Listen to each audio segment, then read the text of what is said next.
Have you followed Google's Google and NBC News, the recent No, nothing. kerfluffle about the Federalist?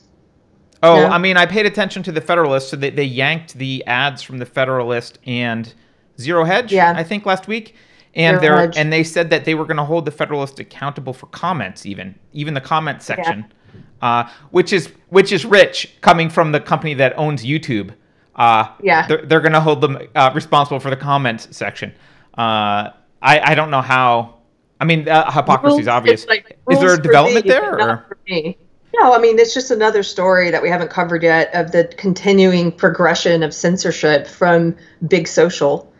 yeah? And like you said, it's got to the point where it's not even a blip on the radar because we're so used to it now. We've become desensitized to it where this huge corporation, evil corporation, is like, okay, we're going to push the censorship forward just a little bit more. And now we're going to start censoring the Federalist, which is nothing extreme on the Federalist. It's right wing, it's not extreme. I wouldn't even And then call it like, right wing all the it's time. not even Like, right wing, it's like conservative, but like, sort of anyway. libertarian-ish sometimes. Like, yeah, totally. It's not. They're not talking about like censoring a Nazi publication or anything. Yeah, It's that's what's not. crazy about it. And we're cool with that. And then there's like legacy media journalists tweeting about it and celebrating it and saying they're calling out hate. They're censoring hate. And they're That's censoring because the extreme. Federalist is taking over their circulation. Like, people read the Federalist rather than the Washington Post. Like, they love it because they're just celebrating the downfall of their enemies. That's all. Yeah, Right? it's just Yeah, disgusting. We've gotten so inured to it and just used to it. And we have. I'm ready for people to, all these people, we talked about this early on, back when, after Trump won, you see all these people from the left who are hitting the streets like hashtag the resistance. And at the time I was thinking, what are you resisting? You're not resisting you're not the resistance. You're for the status quo.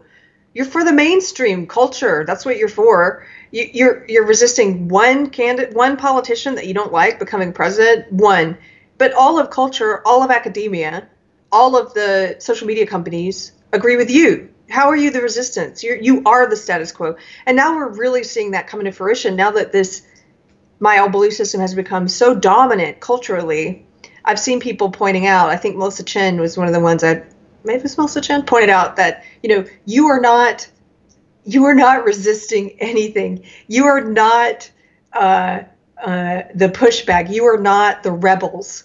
When every major corporation is speaking what you're speaking, all the churches are starting to fall in line. All of entertainment, social media companies, everyone, the whole politicians, the ones on the left definitely speaking your ideology, and many on the right just too afraid to push back against it. So you guys you're nothing. You are the face of insipid status quo. Of course they Like, are. Of course they are. And actually, the fact that they're resisting, quote, hashtag resist, that the fact that it's aimed at Trump, it should tell you everything that you need to know. It's not about, okay, we have a lot of new people to this show. Let's back up a little bit. I hadn't voted for 20 years, maybe, until I did vote for Trump in the 2016 election. But I'm going to tell you why. I haven't voted because I don't believe in either party. I was much more of a libertarian for most of that time, and then eventually a voluntarist, which is like libertarian squared, I guess, to some people. But I didn't vote, and I didn't vote because I didn't want to legitimize either party. And I recognized that they were both basically evil, doing the same thing, getting us into wars that we didn't belong in. One used different language than the other, but the policies that they passed were basically the same. The Republicans didn't conserve anything. And what they did conserve was stuff that I didn't agree with, like they fought against gay marriage, which I was for. So, I didn't vote for anyone. I didn't want to legitimize the system. And that's, by the way, that's a position that a lot of libertarian-leaning people, small government people, take, because they don't want to legitimize the system. They think not voting is the right thing to do. We can get into that later. But I voted for Trump not because of his politics, not because of his policies, but because he made it very clear what he was fighting. He was fighting a cultural war. He's fighting the culture war, and his enemy is the media, right? His enemy is that the cathedral. His enemy is that he was the only candidate to stand up on principle against social justice crap. Now, he's not very articulate with respect to, he's like a bull in a china shop. He's not, I would much rather have Jordan Peterson sit across the sofa in an interview and explain to everyone on CNN why social justice is crap. But at least he's knocking tables over and breaking china and pissing off the right people. You can tell. You don't get to choose sometimes the vessel. That's right. And the established and this is the other thing, the establishment Republicans hated him because he's not a Republican. And again, I don't agree with a lot of his policies. I really don't. However, he was the sledgehammer that I think a lot of people felt we needed to just attack this growing, you call it insipid. It's an insipid pseudo-Marxism, which is just seeped into everything. And he's bashed. Sometimes he hits good people when he bashes with his sledgehammer, and sometimes he swings and misses, but he's generally pointed in the right direction. He's a blunt instrument. Yes. Yeah. And I have a little aside here for anyone who doesn't follow. I'm not going to give you my whole background, but I'm a little different than Carter. I'm a lifelong Democrat. Up until 2018 was the first year I voted for a Republican. But I was a social justice warrior for 20 years. And I was one of those people that cried the night Trump won. So, there's some people who, and now I kind of think that's funny, but I do have empathy for people who did cry that night, because I did, and I was terrified. So we come from different perspectives, but hey, here's something about Trump that you're making me think of.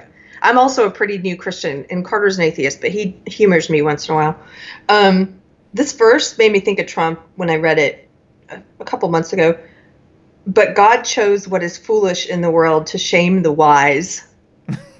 That's a great God quote. chose God chose what is weak in the world to shame the strong. God chose what is low and despised in the world, even things that are not, to bring to nothing things that are, so that no human being might boast in the presence of God. I love that verse. Well, I mean, think about Trump, right? He's like a reality TV. Yeah. He's like a gaudy reality TV dude he's the one exposing the media. Yeah, he's the one. And it kind of helped me understand that. And you don't have to be a Christian to maybe get some value from that. I mean, to think that people... So first of all, ideas and ideology, I think of as like a living thing, right? It possesses people.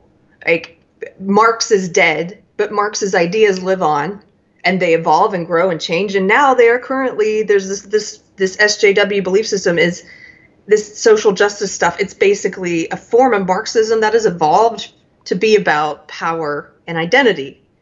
And you can believe, like I do, that people can be tools of an ideology, that can be possessed by an ideology. And if you're a Christian, you can view that in maybe a positive way. You can be a tool of God without being a perfect vessel or a perfect tool, and without even being a Christian. I believe God uses all kinds of people.